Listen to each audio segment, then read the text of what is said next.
So hi everyone, this is Prabhav. देखो, मैं भी जो रिएक्ट करने जा रहा हूँ मेरे को नहीं मालूम कि ये अलाउड है कि नहीं अलाउड है। एक्चुअली मैं देख रहा था तो लल्लन टॉप पे एक इंटरव्यू है के मोहम्मद साहब जी का। के मोहम्मद के बारे में मैं कुछ तो जानता हूँ, थोड़ा बहुत पढ़ा। देखो, मैं हिस्ट्री मेरे को पसंद है पर्सनली, ठीक है। बुक्स पढ़ना, उसके बारे में जानना कि क्या था क्या नहीं था, मुझे पसंद है। तो ये आर्कियोलॉजिकल सर्वे ऑफ इंडिया के चीफ या कुछ तो रह चुके हैं, इनके बारे में सुना हुआ है मैंने, ठीक है। तो आई सर्फिंग तो मेरे को यार ये तो मज़ा आ गया। ये जो इंटरव्यू ऑब्वियसली जो लैंड टॉप के वो लेते हैं सर, काफ़ी ढंग से, मतलब काफ़ी इंटरेस्टिंग वे से लेते हैं। तो लेट्स सी ये अलाउड होगा कि नहीं। मैं तो 1 hour 52 minute का इंटरव्यू है, तो मैं ट्राई करूँगा पहले थोड़ा सा पार्ट डाल के। ऑल राइट, मैं भी आधा करके ही देख पाऊँगा, ऑब्वियसली इतना टाइम नहीं होता है। सो लेट्स सी क्या है इसमें। टाइटल वैसे क्या था इसका, जस्ट ए सेकेंड। मंदिरों और मस्जिदों का इतिहास बताने वाले के मोहम्मद ने सौरभ द्विवेदी के साथ क्या बताया। आई होप इसमें कोई प्रोपेगेंडा नहीं होगा। पर्सनली मैंने वीडियो पहले बता दूँ, कोई मंदिर या मस्जिद की वजह से नहीं लगाया है। मैं उधर पढ़ूंगा ही नहीं, मेरे उधर है ही नहीं इंटरेस्ट, ठीक है। लेट्स सी क्या है इसमें। ऑलराइट, के मोहम्मद मेरे पर्सनल फेवरेट तो नहीं, लेकिन जितना जानता हूँ मैंने इनका काम थोड़ा बहुत सुना हुआ है। देखा क्या, सुना हुआ है, ठीक है। Let's start. लल्लन टॉप के न्यूज रूम में आज के मेहमान हैं मशहूर आर्कियोलॉजिस्ट के मोहम्मद साहब। बहुत बहुत स्वागत है आपका।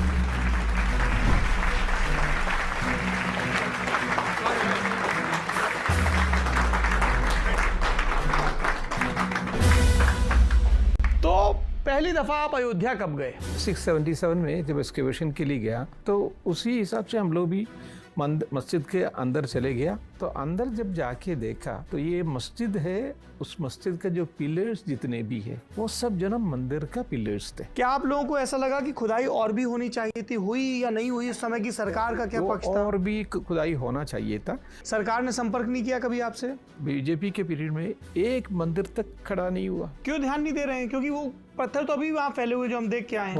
बहुत है उसमें रिकंस्ट्रक्ट करने के लिए अधूरे बने हुए हैं। बहुत काम कर सकते हैं। आप जब ये कड़वी बातें बोलते होंगे तो सत्ताधारी दल को तो बहुत बुरा लगता है। बहुत बुरा लगता होगा। परवेज मुशर्रफ वो जब ताजमहल देखने आते हैं तो भारत सरकार की तरफ से आप वहाँ पर थे? पहले तो उनका एक सवाल ये था, वो कंस्ट्रक्टेड ताजमहल बनाया किसने? उनका अक्सर जो हम लोग जो शाहजहां के नाम लेते थे जी, मैंने ये कहा, I mean the real designing of this Taj Mahal it was done by उस्ताद अहमद लाहौरी। तो लाहौर का जो कनेक्शन है, क्योंकि उस टाइम में सबसे बड़ा कनेक्शन जो ना इंडिया और पाकिस्तान का कनेक्शन होना था, तो इनडायरेक्टली जो ना I just wanted to provoke that one. ऐसा कहा जाता है कि गड़े मुर्दे उखाड़ने का क्या फायदा, तो आपका काम ही वो है शायद। तो ये जो पूरी कंस्पिरेसी थ्योरी चलती है ताजमहल को लेकर, हाँ, वो तो खैर तो जो एक्सट्रीम जो हिंदू ग्रुप्स है, हाँ, वो तो खैर तो पूरी की पूरी बताते हैं। इट वाज तेजो महल है मंदिर। हाँ, मैंने गए हैं तहखाने। बताइए साहब, ताजमहल के तहखाने में क्या है के मोहम्मद साहब? नहीं, ये सब जो है बिल्कुल एकदम एक्सट्रीम जो हिंदू जो ग्रुप है ना, वो जो पुष्पक विमान चलाते हैं। पर है क्या ताजमहल में नीचे कमरे हैं? नहीं, कमरे हैं। क्या है उन कमरों में? कमरे में तो खैर तो आपको तो यहाँ पर भी है, आपका इसमें सफदरजंग में भी है, अब्दुर्रहीम खाना का उसमें भी है, हुमायूं टॉम में भी है। एंशिएंट इंडिया में कोई भी ऐसी मंदिर बताइएगा जिसमें आर्च हो, कोई भी एक मंदिर इंडिया में। सर, एक विवाद काशी विश्वनाथ मंदिर को भी लेके चल रहा है। उस पे एक पक्ष कह रहा है कि ये फवारा है, एक पक्ष कह रहा है ये शिवलिंग है। दो जगह और जो मुसलमानों को छोड़ना चाहिए, एक तो ज्ञानवापी तखत छोड़ना चाहिए और मथुरा भी छोड़ना चाहिए। जब तक रिलीजियस वर्शिप एक्ट का संशोधन नहीं होगा तब तक जो ना दैट इज नॉट पॉसिबल। तो ऐसे तो फिर बहुत जगहों पे क्लेम शुरू हो जाएंगे। नहीं, हमने we should make an exception only for 3 place. यार सच में इंटरेस्टिंग तो है। जैसे मथुरा है, वाराणसी है। मुझे आपकी वो पोस्टिंग याद आ रही हैं जो चंबल के इलाके में हुई आपकी, जहाँ पे खनन माफिया का वर्चस्व था, एक आईपीएस अधिकारी को भी मार डाला था इन लोगों ने, और वहाँ पे आप बहुत सारा काम कर रहे थे और कई डकैतों से भी आपका। एक मंदिर से दूसरे मंदिर जा रहा था तो एकदम जो है उनका एक आदमी जो है बीड़ी पी रहा था, तो मैंने उनसे पूछा कि आपको शर्म नहीं आता मंदिर में बीड़ी पी रहे, विदाउट नोइंग। आपने मौके पे तुरंत हड़का दिया। तो I mean his face was half covered also. तब तक मैं समझ गया क्योंकि वो जो ना इंटरव्यू पहले देखा हुआ भी था। तो अब no you just can not run away also. अच्छा, आप पहचान गए कि ये निर्भय गुट? मैं समझ गया था। तो मैं उनके पैर पे बैठ गया। अगर कोई आपसे आपकी पहचान पूछे तो आप सबसे पहले क्या बताएंगे? शायद आप अपना नाम बताएं, माता पिता का नाम, कुल गोत्र का नाम, उस भौगोलिक जगह का नाम जहाँ पर आप पैदा हुए, आपकी भाषा का नाम, आपकी परंपरा का नाम। पर जिसे एक नाम पर हम सब एक मत होंगे वो है और हमारे देश का परिचय, कि हम भारतीय हैं, कि हम भारत के नागरिक हैं, कि हम भारत नाम की विशाल परंपरा के जो हजारों वर्षों से चली आ रही है वाहक है। लेकिन जैसे ही मैं भारत बोलता हूं तो हमें कुछ राजकीय प्रतीक चिन्ह भी याद आते हैं और याद आता है इतिहास। हम यार ये सर सौरभ सर जिस तरीके से बोलते हैं ना, एलेबोरेट करते हैं, सही में इतिहास के उन पन्नों को पलटना शुरू करते हैं जिसमें प्रतापी सम्राट अशोक का जिक्र था। लेकिन अगर मैं आपको बताऊं कि 100-125 साल पहले वो डॉट्स कनेक्ट नहीं हुए थे जिसमें हमें पता चले कि ये जो देवताओं का प्रिय राजा है यही अशोक है, हमने सभी प्रस्तर खंडों को नहीं पढ़ा था, सभी जगह खुदाई नहीं हुई थी, तो आपकी प्रतिक्रिया क्या होगी? या आपको पता चले कि अभी कुछ ही दशक पहले पता चला कि अकबर, जो ज़माना बीत गया हुआ करता था, उसने एक चर्च भी बनवाया था अपनी राजधानी में। या आप उन बहसों से दो चार हो रहे हों कि गुरु सही सही बताओ, ताजमहल डोम है, मकबरा है, या तेजो महालय मंदिर है?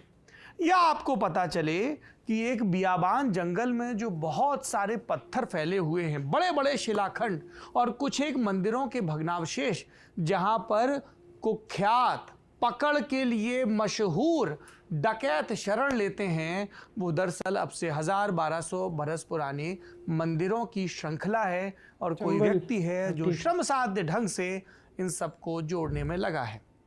ऐसे कितने ही सिरे हैं और वो सिरे अपने श्रृंग पर, अपनी ऊंचाई पर कब पहुंचते हैं?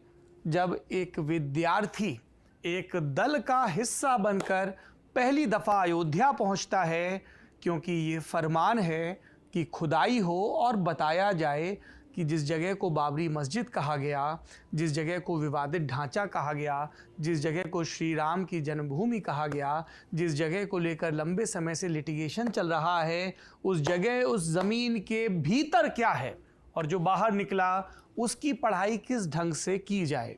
और इन सारे प्रसंगों में, सारे प्रसंगों को यदि हम एक मणि की तरह कहें, पर्ल की तरह कहें, तो एक सूत्र में जोड़ने का काम एक व्यक्ति करता है जिसका हिंदुस्तान के आर्कियोलॉजी के, इंडिपेंडेंट इंडिया के इतिहास में बहुत ही कमाल का योगदान है।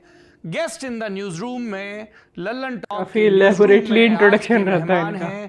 मशहूर आर्कियोलॉजिस्ट के मोहम्मद साहब, बहुत बहुत स्वागत है आपका। Thank you so much, thank you. Please विराजिए सर। सर, हमने तो ये सीखा है कि सबसे पहले जो सबसे बड़े मुद्दे हैं वो पूछ लो। अच्छा, है ना? क्योंकि कुछ लोग जल्दी में रहते हैं, हम तो बहुत तसल्ली में हैं। अच्छा। तो पहली दफ़ा आप अयोध्या कब गए? 1976-77 में पहली बार मैं गया जी। वैसे मैं केरला के रहने वाला हूँ, साउथ इंडियन हूँ जी। तो पहले जब आर्कियोलॉजी लैंग्वेज से लगा था, हमारा जो ट्रेनिंग जो हो रहे थे, तो दैट वाज इन अयोध्या। तो हमारा पूरा बैच लोग थे, अपना पूरा बैच के लोग थे। तो वहाँ 1976-77 में हम लोग गए एक्सकेवेशन के लिए। लेकिन 76-77 में प्रोफेसर बीबी लाल के साथ गए थे आप? प्रोफेसर बीबी लाल साहब हमारा डायरेक्टर थे, डायरेक्टर ऑफ एक्सकेवेशन। वो शिमला में डायरेक्टर थे, उसके पहले वो director general of archaeological survey of India रह चुके हैं जी। एंड देन ही वॉलंटरी रिटायरमेंट लेके एंड देन ही वेंट बैक। बुक रखी है, मैं हूँ भारतीय, आई हैव सीन दिस। पढ़ा तो नहीं है, अभी पढ़ना है कभी टाइम मिला अगर तो। ये इन्होंने लिखी हुई है actually. To the university for teaching. उसके बाद शिमला इंस्टीट्यूट में गए and then from there he was coming, और उन्हीं के अंडर में हम लोगों ने एक्सकेवेशन किया। तो कहाँ पे खुदाई हुई थी, किन किन जगहों पे? कई जगह पे किया है। मतलब वो जगहें कैसे आइडेंटिफाई की आप लोगों ने? इम्पोर्टेंट जगह जो है, एक तो जन्मभूमि है, जो कंट्रोवर्शियल जो मस्जिद थे उसके एक तो back side that is western side, फिर सदर्न साइड में किया, 2 जगह वहाँ किया। उसके बाद जो ना हम लोगों का एक हनुमान गढ़ी करके एक एरिया है, वो हनुमान गढ़ी में विशाल एरिया है, तो उस जगह पे भी एक्सकेवेशन किया। फिर एक थोड़ा सा दूर मणि पर्वत करके, जहाँ से भरत जो ना पूरा एडमिनिस्ट्रेशन चलाया था, तो वहाँ पर भी एक्सकेवेशन किया। उसके बाद लाल साहब ने खुद जाके जो ना, जैसे सिंगवेरपुर है, भरद्वाज आश्रम है, चित्रकूट है, इन सारी जगह पे उन्होंने वो इंडिपेंडेंटली बाद में था, वहाँ पर भी एक्सकेवेशन किया। तो ये सारी जगह पे हम लोगों ने एक्सकेवेशन किया। हम लोग ये जानते हैं कि अयोध्या वाला जो सिविल लॉ सूट था, उस पर फाइनली सुप्रीम कोर्ट का वर्डिक्ट आया 2019 में। उसमें जब हमने डिटेल्ड वर्डिक्ट पढ़ा तो आपने जो साखी दी थी, जो गवाही दी थी, जो आपकी रिपोर्ट के निष्कर्ष थे, उसको भी बाकायदा कोट किया गया। मैं चाहता हूं कि आप हमें बताएं कि उस खुदाई में क्या निकला, वो किस युग के, किस समय के, अगर हम डिज़ाइन के हिसाब से देखें थे, और क्या और भी खुदाई की आवश्यकता है इन सारी प्राचीन जगहों की, क्योंकि इसको लेके बहुत सारे देश में अलग अलग हिस्सों में चलते हैं। और मेरा व्यक्तिगत रूप से ये मानना है कि हिंदुस्तान को अपने इतिहास को लेकर और भी जागरूक होने की ज़रूरत है। हम देखते हैं इसी दिल्ली में सल्तनत काल के बहुत सारे स्ट्रक्चर हैं जहाँ पर जानवर बंधे हुए हैं, बिल्कुल, कोई केयर नहीं। बिल्कुल, इस देश में कनिष्क से लेकर उनके बाद तक के कितने ही ऐसे भूखंड हैं, इमारतें हैं, मूर्तियां हैं, जिनके बारे में कोई पुरसा हाल नहीं, जिनकी कोई जानकारी नहीं। इसलिए मैं चाह रहा था कि थोड़ा आप विस्तार से बताएं वहाँ क्या निकला और ओवरऑल देश में भी है क्या। तो मेरे को भी लगता है कि सिर्फ कुछ ही मॉन्यूमेंट्स नहीं है अपने पास। ऑब्वियसली कितने सालों, कितने लोगों ने राज किया है, हज़ारों साल। तो ऑब्वियसली काफ़ी सारी चीज़ें हैं जहाँ अभी बताया जाए, पालतू जानवर बांध के रखते हैं वगैरह वगैरह। ये चीज़ गवर्नमेंट को देखनी चाहिए, इसको संभालनी चाहिए। अच्छा, वहाँ पहले जने में वो मसला ले रहे थे हम। 76-77 में जब एक्सकेवेशन के लिए गया, तो एक्सकेवेशन करने के पहले हम लोग एक्सप्लोरेशन कर लेते हैं, आसपास का एरिया बाहर से जाके देखेंगे और फिर ये कोशिश करेंगे कि जो ना इसके नीचे कुछ हो सकता है या नहीं हो सकता है। उस ज़माने में ये टेक्नोलॉजी इतना डेवलप नहीं हुआ था। ग्राउंड पेनिट्रेटिंग रडार सिस्टम, आजकल जीपीआर सिस्टम है, लेकिन उस ज़माने में नहीं था। तो हम लोग जो ना देख लेते हैं कि, और जो ना पढ़ के जाते हैं एंड देन कोरिलेट करने के लिए कोशिश करते थे। तो उसी हिसाब से हम लोग भी मस्जिद के अंदर चले गया, तो मस्जिद ताले से बंद था, एक पुलिस वाला था, इतना बड़ा कोई इश्यू नहीं था। 76 एक्चुअली ना 1959 में ऐसा कुछ हुआ था कि लोगों ने अंदर जाके आइडल्स रख दिए थे, मूर्तियाँ रख दी थी मस्जिद के। तो 59 के समथिंग वो बंद हो गया था कोर्ट के नेक्स्ट ऑर्डर तक। तो फिर वो बंद ही रहा, उसके बाद खुला ही नहीं बाबरी मस्जिद जो था। ऐसा मैंने डॉक्यूमेंट्री में देखा है, ठीक है। तो शायद इसीलिए बता रहे हैं कि वो बंद था, एक पुलिस वाला था अंदर, इस वजह से फॉर रेफरेंस में बता दे रहा हूँ जिन्हें समझ में ना आया। तो हमने उनसे कहा कि भाई हम लोग जो ना कोई कंट्रोवर्सी के लोग नहीं है, ये शोध करने विद्यार्थी लोग हैं। तो उन्होंने कहा आप अंदर चले जाइए। तो अंदर जब जाके देखा तो ये मस्जिद है, उस मस्जिद का जो पिलर्स जितने भी है वो सब जो ना मंदिर का पिलर्स थे। तो आपका सवाल होगा कि ये आप कैसे करेंगे कि ये मंदिर का पिलर है, ये मस्जिद का पिलर है। Precisely we are being train for that. हम लोगों को अगर दिखा दिया कोई भी चीज़, तो हम जो है ना without any kind of scientific testing के बगैर भी हम लोग ये बता पाएंगे ये 12वीं शताब्दी का है या ये 15वीं शताब्दी का मटेरियल जो यूज हुआ होगा बेसिकली, या जहांगीर के ज़माने के या शाहजहां के ज़माने का, निर्माण की शैली, उसमें क्या डिज़ाइन है और कौन से मटेरियल का इस्तेमाल किया है, इन सब चीज़ों से। तो उसको हम लोग कहते हैं स्टाइलिस्टिक डेटिंग कहते हैं। स्टाइलिस्टिक डेटिंग जी। तो जब अंदर जाके देखा तो 11th and 12th सेंचुरी का जो मंदिर का जो पिलर्स थे उसी को मस्जिद में रीयूज किया, कॉलम की तरह इस्तेमाल किया, की तरह जना 12 पिलर्स थे। कोई शक है तो कुतुब मीनार आपके बहुत करीब में है। कुतुब मीनार के पास जो है कुव्वतुल इस्लाम मस्जिद है जी, कुतुब मीनार के परिसर में उसी में। मैं कल भी गया था वहाँ। अच्छा, हाँ, तो क्या है वहाँ पे, उसको लेकर भी सर बड़ी बहस चल रही है आजकल। नहीं, एक तो there are two things, one is Quwwatul Islam मस्जिद, the second one is Qutub Minar. ये दोनों अलग अलग चीज़ है। हाँ, तो वहाँ पर भी यही इसी तरीके से काम किया है कि कई जो ना मंदिर तोड़ा गया, 27 टेम्पल्स जो ना दे वर कंप्लीटली डिस्ट्रॉयड। ये गुलाम वंश के शासकों के द्वारा, गुलाम वंश के। And there is an inscription, Arabic inscription भी है वही मस्जिद में। क्या लिखा है उस पे सर? उसमें ये 27 temples have been destroyed for constructing this मस्जिद। इस मस्जिद को बनाने के लिए 27 मंदिर, और उसी सामग्री का भी इस्तेमाल किया गया। उसी सामग्री का, जो कि there are so many this one idols, जो ब्रोकन आइडल्स है, that is even now it has been reused. उसमें गणेश जी का भी है, उसमें शिव जी का भी है, विष्णु का भी है, सारी चीज़ें हैं। तो हिस्ट्री में एक चीज़ हम लोगों को समझना चाहिए, कुछ गलतियां हो चुकी है। मुसलमानों को इस गलती को एडमिट करना चाहिए। हाँ, गलतियां हो चुकी है, but the present day Muslims are not responsible for that, obviously. लेकिन मैं प्रेजेंट डे मुस्लिम को तब रिस्पॉन्सिबल कहूँगा कि जब उन्होंने उसको जस्टिफाई करने के लिए कोशिश करते हैं। उनके जस्टिफिकेशन दो तरीके से हो जाते हैं। एक जस्टिफिकेशन ये है कि ये सारे लोग हिंदू थे, वो सब मुसलमान हो गया, तो उन लोगों ने अपना ही मंदिर तोड़ के मस्जिद बनाया। This is one argument. Okay. और कम्युनिस्ट हिस्टोरियन इरफान हबीब जैसे लोग जो ना, वो एक दूसरा आर्ग्यूमेंट कहते हैं। उनका कहना ये है कि ये जो ना, यह पूरा जितने भी जो ना गोल्ड सिल्वर वो सब जो ना ये मंदिर के नीचे थे, मंदिर में थे, तो इसलिए जो ना मंदिर को टारगेट बना दिया गया। मंदिरों पर इसलिए हमला किया गया क्योंकि वहाँ पे संपत्ति और खजाना था। संपत्ति का बिल्कुल खजाना। ये इरफान हबीब का आर्ग्यूमेंट है। इरफान हबीब जैसे कम्युनिस्ट हिस्टोरियंस की उनका एक इकोनॉमिक इंटरप्रिटेशन रहता है। ठीक है, अगर आपको मंदिर में सिर्फ मंदिर का जो ना खजाना ही चाहिए तो ठीक है, वो खजाना निकालिए, ये मूर्तियों को क्यों तोड़ा है? तो ये आपका क्या मानना है? नहीं, मेरा ये है कि आई मीन देयर प्राइम मुसलमान जो ना, जो सेमिटिक रिलीजन है एंड हिंदू रिलीजन, इन दोनों में बहुत फ़र्क है। हिंदू रिलीजन में आप जो ना शिव को मानिए, विष्णु को मानिए, कोई फ़र्क नहीं है। आप उसको न मानिए, नास्तिक होकर भी आप हिंदू हो सकते हैं। नास्तिक होगी तब भी कोई प्रॉब्लम नहीं है। It's a very liberal religion. और जो सेमिटिक रिलीजन है, सेमिटिक रिलीजन का मेरा मतलब ये है कि जुडाइज्म, क्रिश्चियनिटी, इस्लाम, मैं सिर्फ इस्लामिक को नहीं कहूँ, ये सब जो ना बहुत ही सख्त रिलीजन है।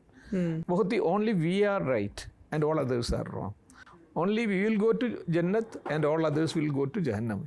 अच्छा। और not only that, and it is my responsibility to propagate the religion and also to convert others into Islam or Christianity or Judaism. तो वहाँ बेसिक फ़र्क हो जाते हैं। सो जब भी वो अटैक करते हैं, obviously I'll talk about it later. तो उनका बेसिक नीयत जो ना ये हमेशा ये रहते हैं, ये बूत जितने भी है इनको ख़त्म कर दो, बूत मतलब आइडल, और इस्लाम को फैलाओ, यही है। तो देख, ये उन शासकों का प्राइम मोटो वही रहते हैं। इकोनॉमिक ऑफ कोर्स वो तो एक सेकेंडरी इम्पोर्टेंस है उसका। वो जो हम लोगों ने देखा जहाँ दिल्ली में जब दंगा हुआ था, तब भी लोगों ने बहुत सारे टीवी निकाल के ले गए थे यहाँ से। तो लेकिन जो ना ओरिजिनल जो पर्पस था वो कुछ और था। तो ये सब हर जगह पे होते रहते हैं। तो मुसलमानों को ये they should admit the fact. अच्छा, मैंने कहा एक इंस्क्रिप्शन है वहाँ जो इतना मंदिर को तोड़ के मंदिर बनाया है, वो कुतुबुल मस्जिद में। हाँ। ताजुल मासिर करके किताब है जो हसन निज़ामी ने उस ज़माने में लिखा है, उस 11वीं-12वीं सदी में, 11वीं सदी, उस किताब में भी ये कहा है। तो इसी तरीके से इंडियन हिस्ट्री में बहुत गलतियाँ मुसलमानों की तरफ। लेट मी टेल यू, 11वीं सदी मतलब 1192 में गोरी का युद्ध हुआ था पृथ्वीराज से। देन गोरी पहले तो हारा था। 1193 वाला जो बैटल ऑफ तरेन 2 था, वो गोरी जीत गया था। तो अपना एक स्लेव छोड़ के गया था कुतुबुद्दीन को, ठीक है। रिवाइज नहीं की है तो गलत नहीं होना चाहिए जहाँ तक है। तो कुतुबुद्दीन को छोड़ गया था, तो वहाँ से फिर स्लेव डायनेस्टी शुरू होती है। तो मे बी उसी टाइम के बारे में बोल रहे हैं कि उसी टाइम एक थे हसन निज़ामी भी, तो मे बी। बट हाँ, कुतुबुद्दीन ऐबक स्लेव डायनेस्टी अपनी शुरू हुई थी तभी 1100 के एंडिंग से, 11th सेंचुरी बोल लो, 12th सेंचुरी मे बी। शासकों की तरफ से, शासकों नॉट की मुसलमानों की तरफ से। या शासक हुआ है शासकों की तरफ से, शासकों नॉट की मुसलमानों। बहुत किताब में भी ये कहा है। तो इसी तरीके से इंडियन हिस्ट्री में बहुत गलतियां मुसलमानों की तरफ से हुआ है, शासकों की तरफ से, शासकों नॉट की मुसलमानों की नहीं, तरफ से। या शासक जिनका धर्म मुस्लिम था, उसमें तुर्क भी थे और भी सब थे, अफगान भी थे। या मुस्लिम रूलर्स की तरफ से हुआ है। And it was not because they were Muslims, क्योंकि वो सिर्फ ये जो ना एक अफगान लोग थे मोस्टली। अफगानिस्तान का हालत आज भी आप जानते हैं। तो कुछ अफगान लोग आए, इन्वेडर्स थे, आक्रमणकारी थे जो अपनी सत्ता स्थापित करना चाहते थे। उन्होंने ये साबित इस्लाम की जो ना, उनको ये दिखाना था कि जो ना हमने सब कुछ जीत चुके हैं, उसी के लिए उन लोगों ने ये किया है। लेकिन इसको मुसलमानों को जस्टिफाई नहीं करना चाहिए इन सारी चीज़ों को, क्योंकि इस्लाम में ये भी मना है, क्योंकि किसी और का जो ना बुत को या किसी और का जो ना this one I mean divinity को गाली देना भी इस्लाम में हराम है। किसी दूसरे धर्म को गाली देना, एक इस्लाम में एक कुरान शरीफ में एक आयत है, वला तसुब्बुल्लदीना यदऊना मिन दूनिल्लाह, अल्लाह के अलावा किसी और को अगर पूजा करते हैं उसको आप गाली दे नहीं सकते। इस्लाम का जो बिल्कुल नियम है ये। उसी तरीके से even for this one, for even for inviting people to Islam also there are certain rules and regulations. ये सब चीज़ें इस्लाम एक्सेप्ट नहीं करते हैं। बट ऑब्वियसली कोई रिलीजन गलत नहीं होता ना, obviously there are peoples who are wrong, और जो गलत लोग हैं वो किसी रिलीजन के हैं ही नहीं।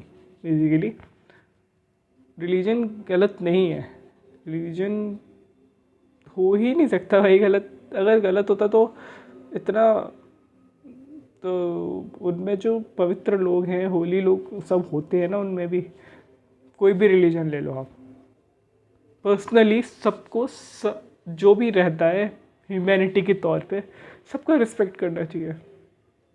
और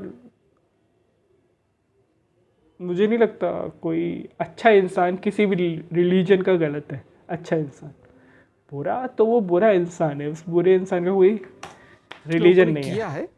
कि जितना बोले वो, मैं तो देखता हूँ जैसे पाकिस्तान अपनी मिसाइलें बनाता है और उसका नाम रखता है गजनी। तो किसी पाकिस्तान के ही कई एकेडमिशियंस ने कहा कि अरे गधों, गजनी ने जिस इलाके पर हमला किया और जिन लोगों को लूटा वो पाकिस्तान के इलाके थे, तो वो तुम्हारा हीरो कैसे हो सकता है? वो तो तुम्हारे लिए भी लुटेरा था।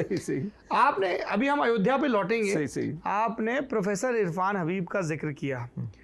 के मोहम्मद साहब वर्सेस इरफान हबीब साहब और अलीगढ़ मुस्लिम यूनिवर्सिटी में इन दोनों का झगड़ा, इसको लेकर हजारों कहानियां सुनाई जाती हैं।